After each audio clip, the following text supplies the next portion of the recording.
Hey everybody, welcome to the channel. Michael Noland here. Tonight what I'm doing is providing an overview from our panel discussion over at Royce in the House. In tonight's panel discussion, we discussed strategies of what an artist or a band can do to make a living if they don't have a record contract. Now, we had some sound difficulties when Royce was still interviewing the band members from Blackbird Rain, a band that is making it on the road with no major backup from any record company. You know, it is possible to make a good, solid living playing music without having to actually make it. Now, by make it, I mean get a record contract, get a big time manager, have connections with tour promoters, and just getting connected to that level of the music business. So in tonight's discussion, we discussed everything from point of sale to guerrilla tactics that have worked for local bands. And that, of course, is the main discussion in tonight's video. All right, so before we get into that, I first want to say thank you to Royce for even having me on the channel, and for Dan for putting up with me all evening. Dan had his hands full tonight. He was actually filming from location. He had just filmed the band Blackbird Rain in live performance. So he was still on location, and if you want to see the whole video, I'm only providing highlights here. Go to Royce in the House. Oh, and by the way, while you're over there, hit that subscribe button, tap that top bell notification, or as Tudor Smith likes to say, tickle that top bell notification.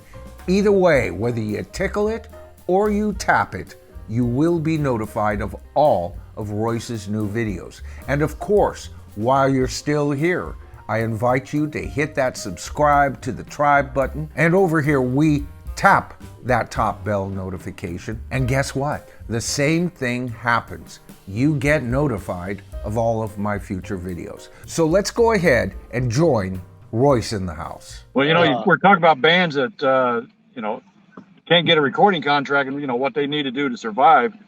Well, from my experience with working with bands, one of the first things I noticed when I worked with ASCA was that when they did a gig and they got paid, they didn't distribute the money amongst the band members like most bands do.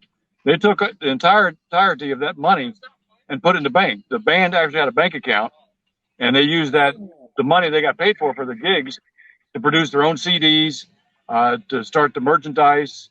Oh, good. I've worked with bands before where at the end of the show, they divide all the money up. Oh, well, yeah. the band is still broke. Everybody bought a Cadillac at the end of the show. Yeah. So to me, it's always best the band pull all their money together, basically do the shows for free, but Right. the band in total can benefit from it in the long run. Right.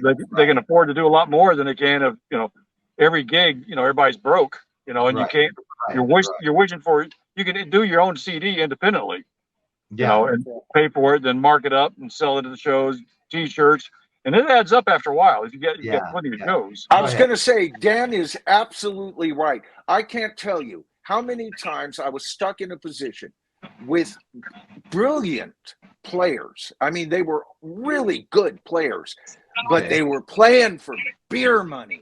And, and I could not get it across to the band that, look, of course, I made sure I had a job that paid the bills, and trying to play and manage a band and an actual career. I'm an old psych nurse, right? I worked at a state hospital full time, double time sometimes, and played in a band and try to get to regional. That was the idea. Let's get to regional.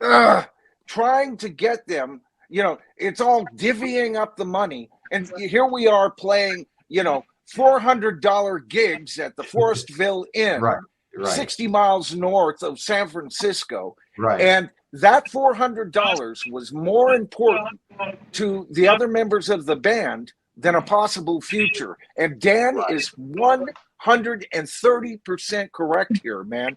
Okay. If you're serious about actually having a career in music and you're not willing to give up gig money, and you're not doing what it takes there so that you can give up gig money, you ain't gonna go nowhere, buddy. Nowhere. Fast. Yeah, you got to treat it as a business and not a hobby. And here's another thing. Quit looking for the same old gigs. Get creative. All right. Right. You know, there are people who put out house parties. They rent a hall, and they are the biggest fans for this band. And they're the ones that have a little cash on hand, and they really want to help out the band. So they throw a house party where the guests show up. There's a cover charge to come to your home. The band plays, right? And every guest gets a CD, a T-shirt, or whatever, and that's all factored in. Do you know, I can't remember her name. I was going to have the book for tonight, but she put out a book in the 90s. She was a single artist, an acoustic artist, and this is what she did. And guess what? The woman wound up nominated for a Grammy, and she got to go anywhere in the United States she wished to. She traveled in her Jeep. She had her point of sale in the trunk, her CDs, T-shirts, all of that. And there's another thing, point of sale items, tables that don't look like they came from your damned basement. If the music's good, invest in the damn product. The band is the product. What are you willing to put up for collateral? You know, band.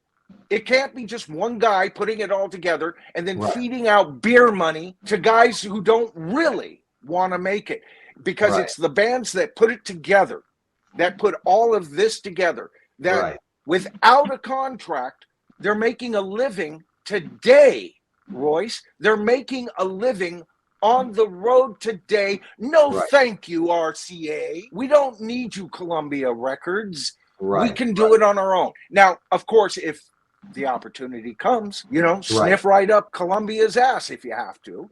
But always plan on never making it, and then you will really make it. That's why I wanted glue on tonight more than anything, because I've lived this life in the past, but it would be good, you know, to hear these guys that are doing it in 2022. All right. And what they're doing, there's the true heroes of rock and roll. It's not what Paul McCartney got on his last tour. It's what did Aska do so that they're still eating and playing and living their dream. Wonderful stuff. Heroes, all of them. Here's another thing we did with Aska back in the early 90s, before there was the internet. You know, a lot of the bands have it easy today because they got social media. They can talk to a large number of people just by sitting at their computer. Well, back in the 90s, we didn't have computers, really, you know. So what the biggest thing at a show, when they would have a show, there was a mailing list. You walk around and you try to get as many names and phone numbers and addresses as possible, and then we'd add that to the accumulating list. Then every Friday, we'd print out all the names, print out flyers, and all night long, we'd be sitting there folding flyers, putting stamps on them, and mailing them out. If we knew the person, we would put something personal. The band would write something personal on the flyer. Well, hey, it was great seeing you at the last show. You make it personal, and when you make it personal, they go, hey, they're talking to me, and it helped draw a lot of people. You know, nowadays it's a little bit easier with, like I said, with social media. You know, back in the day it was a little more difficult. But once you get that following going, you're going to get some hardcore followers. They're going to follow you no matter where. We rented a couple of buses. You know, I think it was like $1,000 a bus to rent these things. Well, we figured up it was like $35 per person if we knew we had to have X amount of people to break even, and we knew we could get that. So that's why we went ahead and did this little thing. And so people would pay $35. That gives them admission on the bus, gives them admission to the show, and we get to Austin, plus free beer on the bus.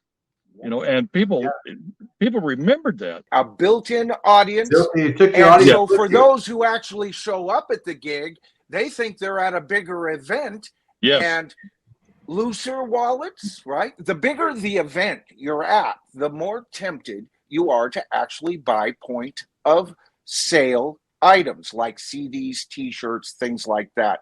So everybody goes, wow, you know, why would you go to all that trouble? And is it just for your fans? No, it's actually a sound business decision to do something like that. And that's thinking outside the box.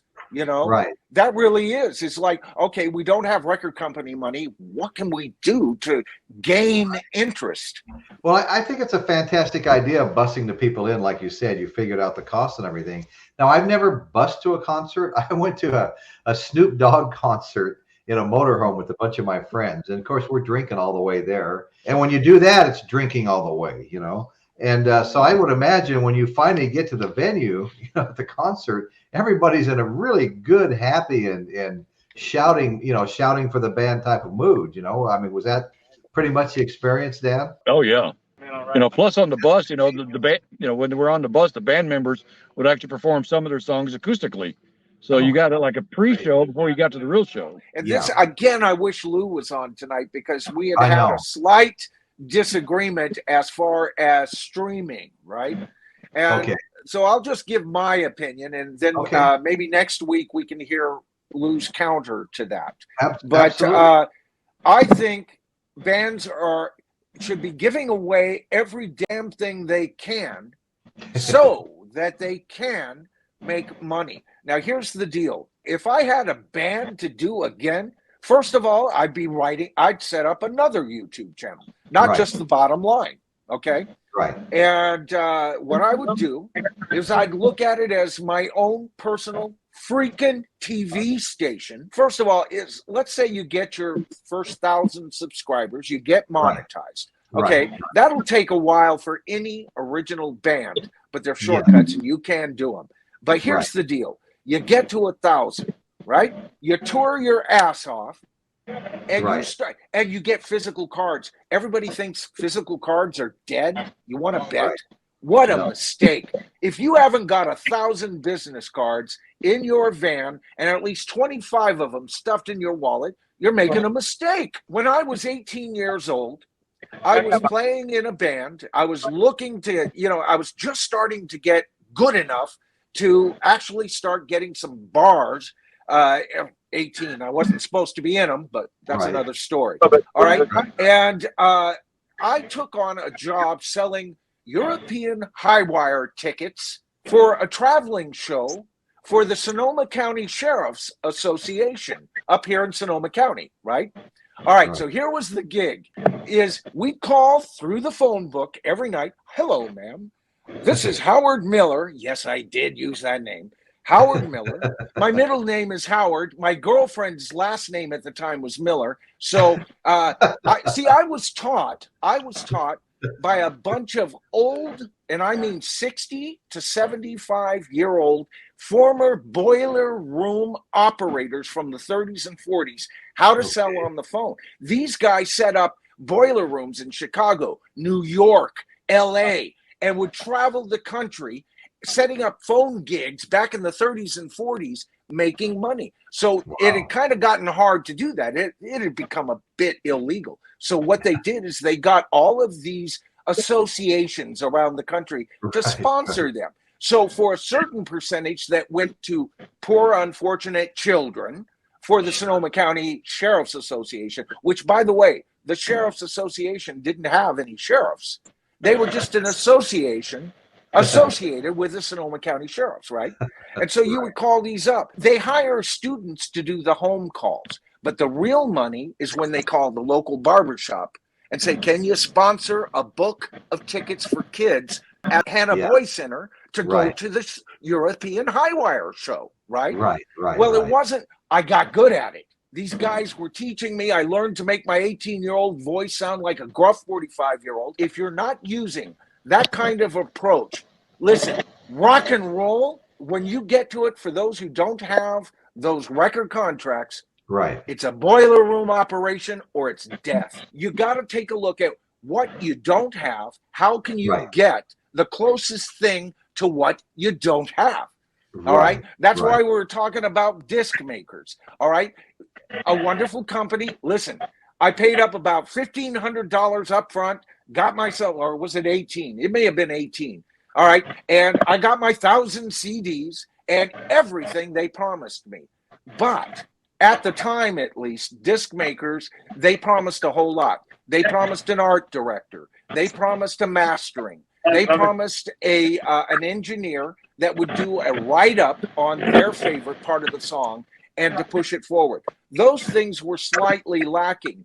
I ordered the wrong media for my cover. I did a lot of mistakes. You know, you live and learn. And Michael tonight said that he actually had a much better experience and a much more recent experience. But here's the deal.